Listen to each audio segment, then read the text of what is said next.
안녕하세요. 김도경입니다. 이제 제법 날씨가 쌀쌀해졌습니다.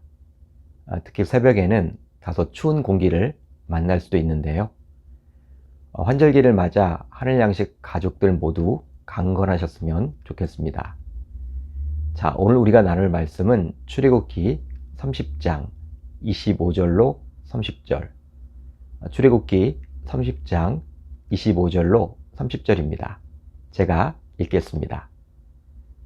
그것으로 거룩한 관유를 만들되 향을 제조하는 법대로 향기름을 만들지니 그것이 거룩한 관유가 될지라. 너는 그것을 회막과 증거궤에 바르고 상과 그 모든 기구이며 등잔대와 그 기구이며 분향당과 및 번제당과 그 모든 기구와 물두멍과 그 받침에 발라 그것들을 지극히 거룩한 것으로 구별하라. 이것을 접촉하는 것은 모두 거룩하리라. 너는 아론과 그의 아들들에게 기름을 발라 그들을 거룩하게 하고 그들이 내게 제사장 직분을 행하게 하고. 아멘. 하나님의 말씀입니다. 오늘은 이 말씀을 통해서 날마다 씻고 기름을 바르라. 날마다 씻고 기름을 바르라. 이런 제목으로 은혜를 나누겠습니다. 정통적인 한국교회가 이단으로 이야기하는 구원파, 대표적인 구원파로는 기쁜 소식으로 시작하는 무언가가 있죠. 박머시기 목사라고 하는 분이 대표로 있습니다. 심지어 시내버스에도 세미나 광고를 적극적으로 하곤 하는데요. 그들의 논리는 우리가 한 번, 즉 단번에 회심하게 되면 더 이상 정죄함이 없고 회개가 필요하지 않다라는 것입니다. 그들은 자신의 논리를 뒷받침하기 위해서 다음의 구절을 근거로 대는데요. 바로 로마서 8장 1절로 2절입니다. 그러므로 이제 그리스도 예수 안에 있는 자에게는 결코 정죄함이 없나니 이는 그리스도 예수 안에 있는 생명의 성령의 법이 죄와 사망의 법에서 너를 해방하였습니다. 자, 이 말씀을 보고 있노라면 이제 예수님을 믿게 되면 정죄함이 없고 율법에서 자유롭게 되어 결국 더 이상 정죄함 없이 살 수 있다라는 생각이 듭니다. 그러기에 이 말씀만을 놓고 보면 구원파의 논리가 맞는 것 같죠. 그렇다면 정말 구원파가 주장하듯이 우리 신자들은 회개하여 죄를 용서받아 구원을 받게 되면, 즉 하나님의 자녀가 되면 더 이상 회개는 필요하지 않는 것일까요? 이런 질문에 여러분들은 무엇이라고 답을 하시겠습니까? 제가 하늘 양식을 통해서 누누이 여러 번 말씀드렸지만 구약 성경, 특별히 출애굽기는 신약 안에 본격적으로 펼쳐질 하나님의 구원 사역에 대한 일종의 그림자 역할을 감당하게 된다라고 제가 말씀을 드렸습니다. 따라서 방금 전 드린 질문에 대한 답을 오늘 말씀을 통해서 해결받을 수도 있겠죠. 자, 오늘 본문을 보게 되면 계속해서 성막을 세우는 데 필요한 것들이 나오는데요. 그 가운데 17절 이하에 나오는 물두멍과 22절 이하에 나오는 거룩한 관유에 대해서 오늘은 집중적으로 살펴보도록 하겠습니다. 이 물두멍은 쉽게 말하면 노수로 만든 대야인데요. 그렇다면 이 물두멍의 역할은 무엇이었을까요? 바로 오늘 본문 19절로 20절을 보면 알 수 있습니다. 아론과 그의 아들들이 그 두멍에서 수족을 씻되 그들이 회막에 들어갈 때 물로 씻어 죽기를 면할 것이요 제단에 가까이 가서 그 직분을 행하여 여호와 앞에 화제를 살을 때에도 그리 할지니라. 물두멍은 제사장이 성막에 들어갈 때 손과 발을 씻기 위한 것이었습니다. 바로 제대로 씻지 않고 부정함과 죄가 있는 채로 들어가게 되면 자칫 죽기 때문이었죠.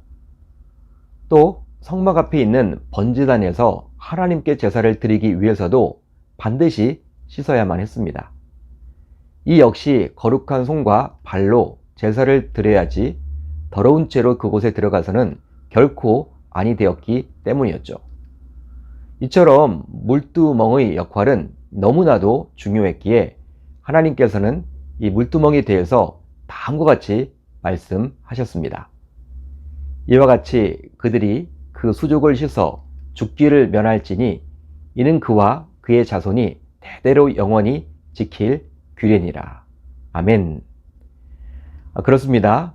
물두멍에서 손과 발을 씻는 것은 이제 제사장이라면 대대로 지켜야만 하는 규례가 되었죠. 그런데 이미 제사장은요, 제사장으로 위임을 받았을 때 온몸을 물로 씻었습니다. 자, 출애굽기 29장 4절을 보면 그 내용이 나오죠. 너는 아론과 그의 아들들을 회막문으로 데려다가 물로 씻기고. 그렇습니다. 이미 한번 씻었습니다. 하지만 하나님께서는 이것으로 만족하면 안 되고 하나님께 계속 나아가서 제사를 드리기 위해서는 계속해서 씻어야만 한다라고 말씀하셨습니다. 그런데 오늘 말씀을 계속 보시면 씻는 것만으로도 안 되고 거룩한 향기 나는 기름을 만들어서 이것을 성전기구에 바르고 제사장에게 부어야 한다라고 말씀하십니다. 자, 오늘 본문 25절로 30절까지를 볼까요? 다소 길지만 중요한 내용을 담고 있기에 한번 살펴보도록 하겠습니다. 이렇게 기록이 되어 있죠. 그것으로 거룩한 관유를 만들되 향을 제조하는 법대로 향기름을 만들지니 그것이 거룩한 관유가 될지라. 너는 그것을 회막과 증거궤에 바르고 상과 그 모든 기구이며 등잔대와 그 기구이며 분향당과 및 번제당과 그 모든 기구와 물두멍과 그 받침에 발라 그것들을 지극히 거룩한 것으로 구별하라. 이것에 접촉하는 것은 모두 거룩하리라. 너는 아론과 그의 아들들에게 기름을 발라 그들을 거룩하게 하고 그들이 내게 제사장 직분을 행하게 하고. 하나님께서는 이 거룩한 관유, 즉 기름을 각종 성물에 바르고 제사장에게도 부도록, 즉 바르도록 했습니다. 그런데 물로 씻는 것과 마찬가지로 처음 위임식을 할 때, 제사장 위임식을 가질 때 이미 기름 부음을 받았었죠. 출애굽기 29장 29절을 보면 나옵니다. 아론의 성인은 후에 아론의 아들들에게 돌릴지니 그들이 그것을 입고 기름 부음으로 위임을 받을 것이며. 따라서 기름 부음도 물로 씻는 것과 마찬가지로 한 번만 하고 마는 것이 아니라 반복적으로 지속해야만 했습니다. 그래야지만 제사장으로서 거룩함을 유지할 수 있었기 때문이죠.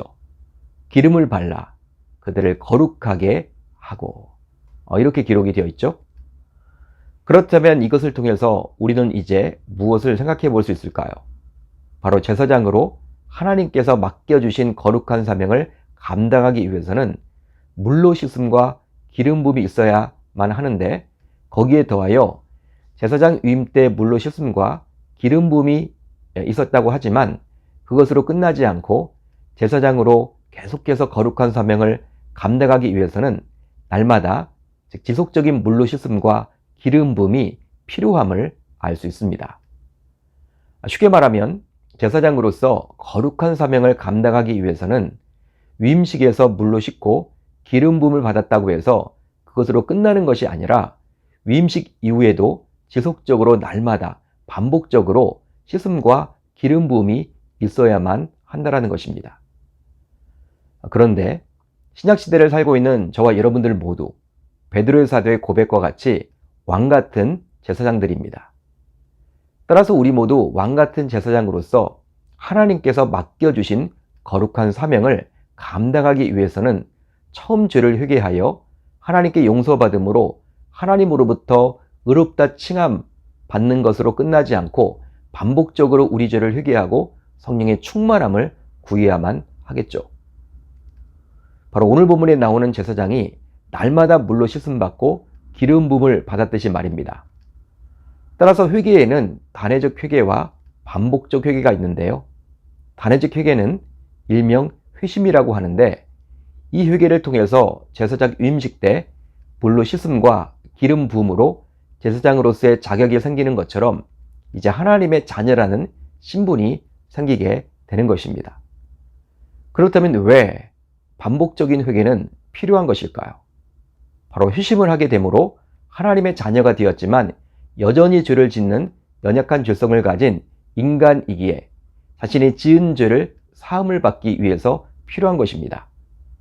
마찬가지로 제사장 위임식을 통해서 공식적인 제사장이 되었지만 그도 역시 죄를 짓는 사람이기에 그 죄를 사함받고 거룩한 그런 위치에서 또 자신에게 맡겨진 그 사명을 감당하기 위해서 날마다 물로 씻음과 기름 부음이 필요한 것처럼 말입니다. 하지만 앞에서도 잠시 말씀드렸지만 구원파와 같은 이단은 예수 안에 있으면 정죄함이 없기 때문에 더 이상 죄가 없다라고 이야기를 합니다. 한마디로 성경을 그냥 문자적으로 해석하기에 그런 이상한 교리를 주장하는 것이죠. 바로 이것은 로마서 8장 말씀을 잘못 해석한 결과입니다. 여러분, 우리 모두 회심을 통해서 이미 하나님의 자녀로서 살아가고 있습니다. 그렇지만 우리 자신을 한번 돌아봅시다. 죄를 짓습니까? 죄를 짓지 않습니까? 물론 사람마다 모두 다르겠지만 그래도 정도의 차이는 있지만 우리 모두 죄를 짓습니다. 아마도 이 하늘 양식을 보고 듣는 모든 분들이 동의하실 거예요.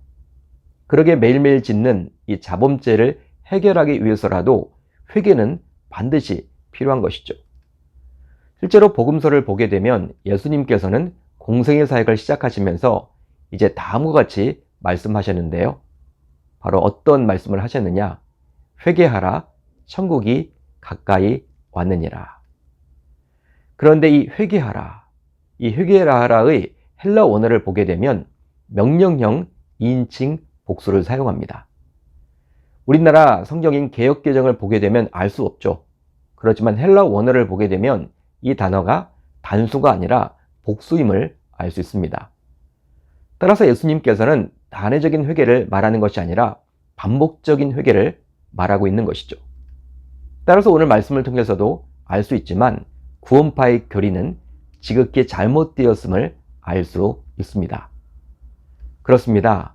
우리 신자들은 하나님의 자녀로서 거룩한 사명을 감당하기 위해서 바로 날마다 씻고 기름을 발라야 할 줄로 믿습니다. 이제 오늘부터 그렇게 하겠다라고 다짐하고 결단하는 저와 여러분들 모두 되실 수 있기를 우리 주님의 이름으로 축원합니다. 축원합니다. 자, 이제 우리 공동체가 함께 나눌 기도 제목인데요. 두 가지입니다. 우선 날마다 씻고 기름 부음을 받아서 죄에서 멀어지고 하나님의 자녀로서 거룩하게 살아가게 하소서. 다음으로 하나님과의 관계에 최우선을 두고 살아가는 우리 모두 되게 하소서. 올 하루도 말씀을 붙잡고 기도하는 가운데 우리 주님의 세밀한 음성을 듣는 저와 여러분들이 모두 다 되셨으면 좋겠습니다.